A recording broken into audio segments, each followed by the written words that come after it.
I'm going to be giving you tips and tricks on how to build a nice house like this one. And if we go inside, I just did like the bare minimum interior. I made a roof, I made a floor, I didn't do anything else. But we're not going to be focusing on that today. Instead, we're going to be focusing on the outside and tips and tricks on how to actually get it to a point like this. And one of them is actually going to be how to finish a house, at least from personal experience, so you might want to stay tuned for that one. Without further ado, let's get started. Tip number one is size. So, as you can see here, it looks pretty big, but one of the houses I did earlier is actually this big. And I know you might want to go for size like this, but it really doesn't help you building. You might think it gives you more space on the interior, but one, more space, at least to me, makes it harder, because now you have more things to fill up, and you don't just want to fill it up with rubbish. And two, look at all the space that you have to fill up now. Like, to make it even, you can't just go 9 blocks back, you have to go super far back, and you have to do all the roof and stuff. It'll feel very tedious instead of giving it small shapes like this.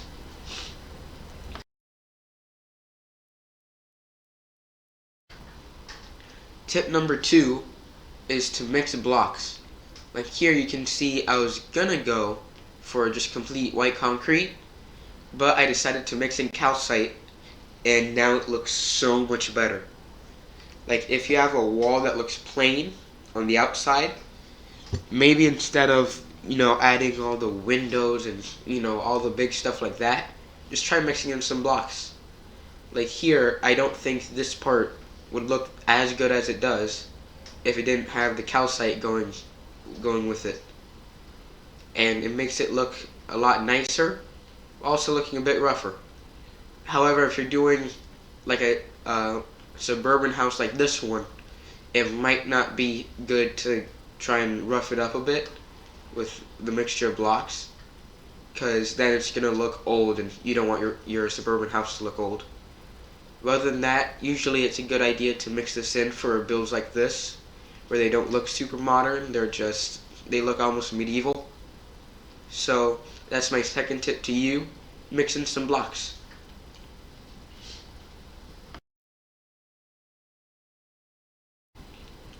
Tip number three is roofs. Now here you can see I didn't go for the typical A-frame like I did over here. Instead, I went for this kind of, I don't know what to call it, almost pointed, where there's a staircase and a block and then a staircase on top of it. And I put upside down staircases here just to make it look like it's supported by something. And over here I just did a staircase on top of an upside down staircase. At first I didn't think it looked that good, but when you go back it looks pretty nice. And what you get is pretty cool. So if I did a regular A-frame, the house would probably look a lot wider than it does now, because the A-frame wouldn't go as high. But here I started the roof a little bit lower, but it goes up very high because the way it's built.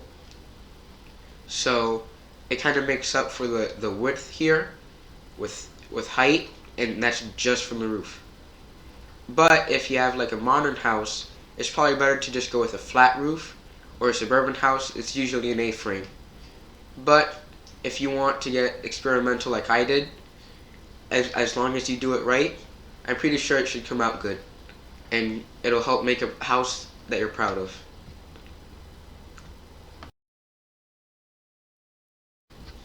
Tip number four is windows. So as you can see here, I won't lie and say they're the best windows, but if I didn't put them, then it would look very plain. Like here, I tried to just put the door, but then I realized it just looks like a door in the middle of a white space.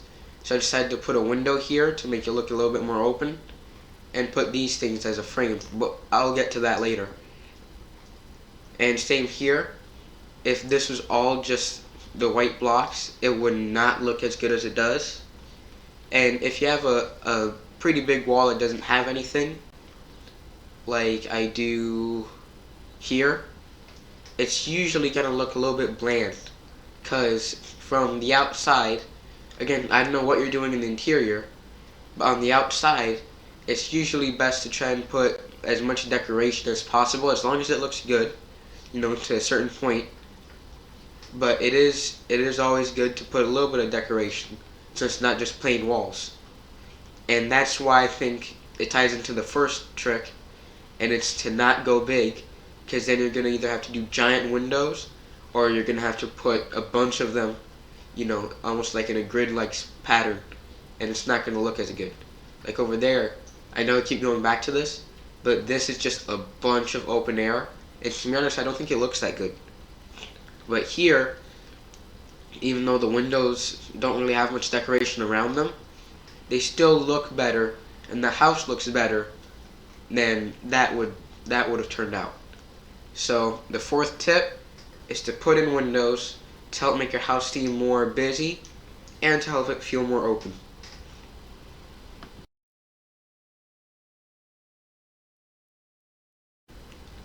And the final tip, tip number 5, is framing. So as you can see here, in front, or I guess diagonally, of the corners of the actual house, I have a frame here, and that really helps to make it look like it's being held up by something, especially here, which I think might be a tip on its own, but I'll throw it in here, where I got this part of the house, like this top part, and stuck it out a bit from this part, so it has some depth. But the frames actually help with the depth, so I'm just gonna put it together. And if you want, you can actually have some cobblestone stairs if you have something like this to hold it up, or it can be used to look like it's holding up the roof, like here. I integrated it into the roof, and now it looks subtle, but it looks like it has structure. Same over here. And like I said earlier, if you want, in the door, if it doesn't look right, if it looks too small, you can go ahead and put a frame like this. And even though we're not doing interiors today, I will say, even in this bland one, that you could do framing inside the house too. And I might do tips and tricks for interior someday, but for now, that's all I got time for, and I'll see you next time. But until then, it's Bob the Fat out.